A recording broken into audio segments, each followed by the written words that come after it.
días, psicóloga Jessica Torres. Soy Daniel Manso, estoy haciendo un video en el cual voy a hacer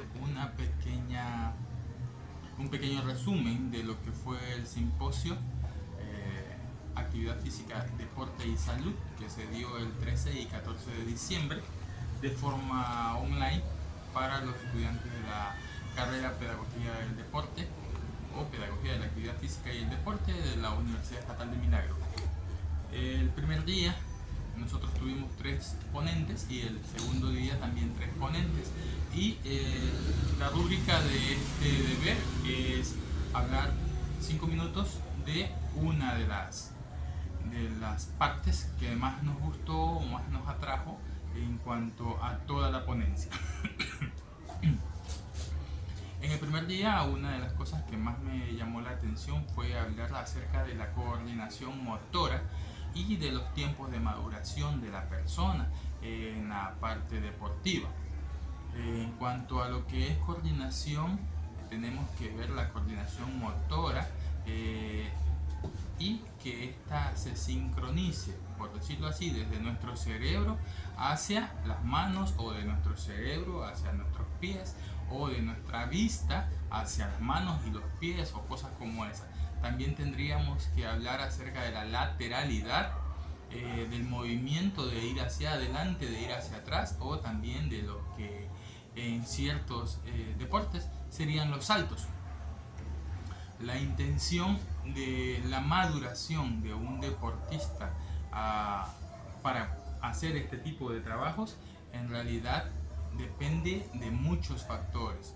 Ejemplo, la alimentación de la persona, la edad de la persona, el tipo de ejercicio que vaya a hacer, el tipo de deporte en el cual esa persona se ponga o lo haga. También debe de ver el tipo de cuerpo del niño o de la niña. Y digo del niño o de la niña porque normalmente una persona que quiere ser en algún momento un competidor de élite tiene que iniciar desde una etapa muy temprana.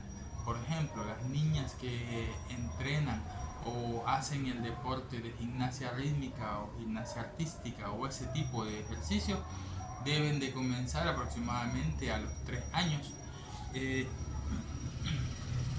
para poder tener una elongación adecuada y un poco rápida, por decirlo de alguna manera, de sus piernas, y luego comenzar con la parte técnica.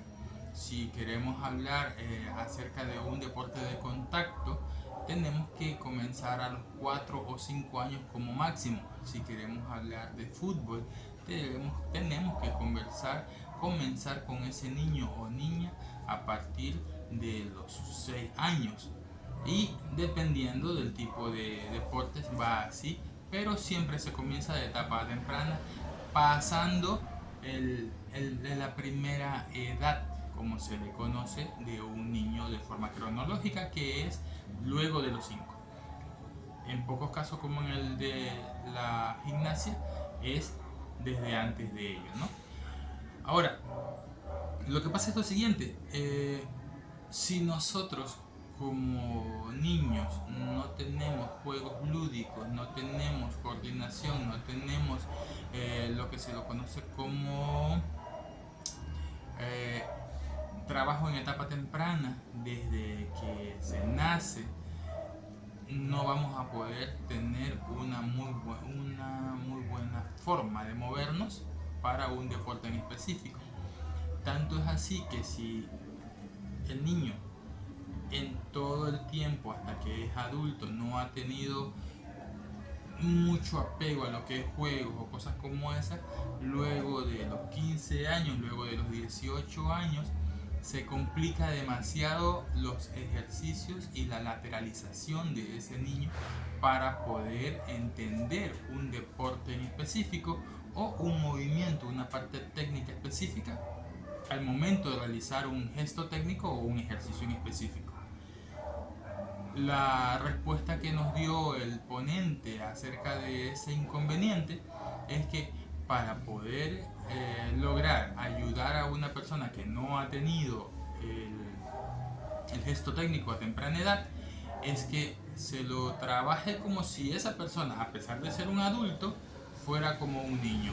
El ejercicio se lo trabaja lento, se lo ayuda por parte, se lo da el ejercicio como si fuera un niño, como lo dije, incluso seccionando el gesto técnico o la parte que yo quiero que entienda esa persona para poder ir poco a poco que se le grabe en su cuerpo, por decirlo así, o mimetice el movimiento y luego poquito a poquito ir uniendo el gesto técnico completo. Pero en el caso de los adultos simplemente es para esa persona, no es para la parte competitiva.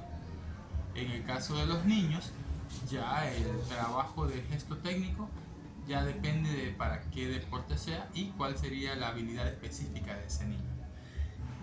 Un ejemplo, yo lo puse, tengo un alumno que tiene problemas de coordinación motora y él tiene 43 años, pero este señor está entrenando taekwondo y con él estoy haciendo por parte, y siempre que terminamos una clase, cuando comenzamos otra, después de un día o 2 días se olvida de lo que ya hemos hecho o se le dificulta el trabajo. Entonces yo tengo que siempre estar avanzando con él de forma muy lenta y repitiendo cada clase parte de lo que ya vimos en la clase anterior.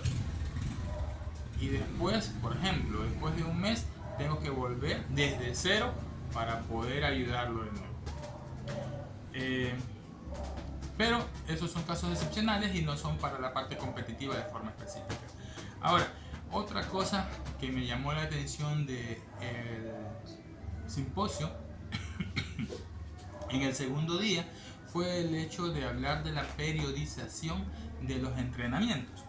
En cuanto a la periodización de los entrenamientos, nosotros tenemos los ejercicios primero, las sesiones, tenemos los microciclos, los mesociclos, los macrociclos y las temporadas. Las temporadas, por ejemplo, una temporada mundial cada 2 años, una temporada olímpica cada 4 años y así. Un macrociclo es cada año, es los entrenamientos de todo un año comprendidos dentro de ese año. El mesociclo es por un mes. 12 meses tiene el año, entonces 12 mesociclos. Y si es que yo dejo que descanse en un mes, sería 11 mesociclos que darían a luz, por decirlo de alguna manera, al macrociclo que es de un año. Los microciclos son semanales. Yo hago 4 mesociclos o 5 mesociclos dependiendo del mes del año que tenga 4 o 5 semanas y eso da a luz a un mesociclo. Y las sesiones de entrenamiento son diarias. Ahora, ¿qué sucede? Por medio de los ejercicios y dependiendo en qué etapa de entrenamiento nos encontremos para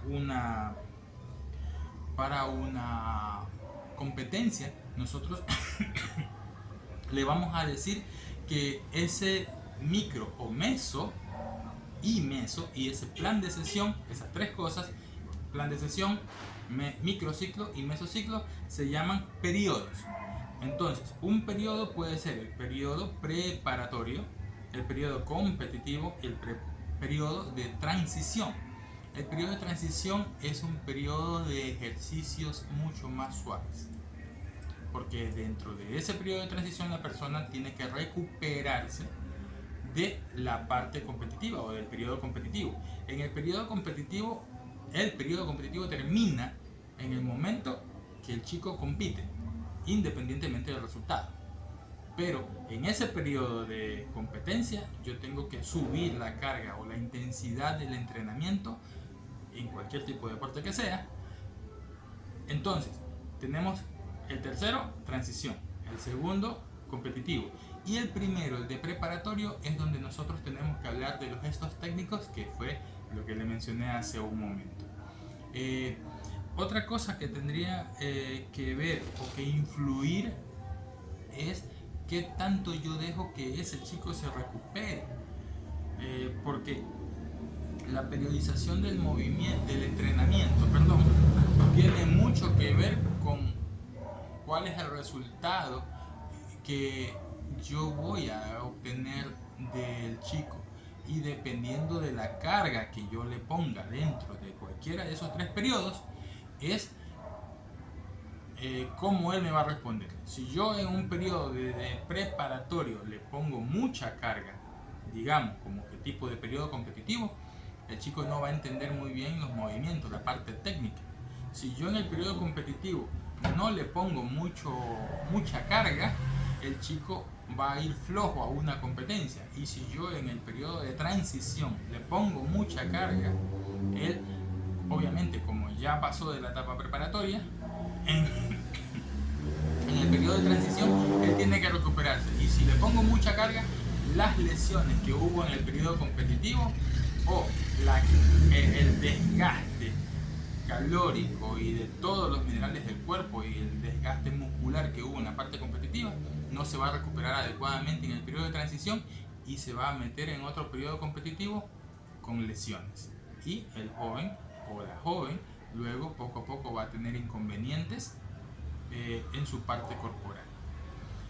Esa es más o menos una síntesis de lo que me agradó y lo que me gustó del simposio, y estoy a la espera de que haya otro, porque sí está muy bonito el hecho de que se nos preocupe porque nos capacitemos de forma continua. Muchas gracias.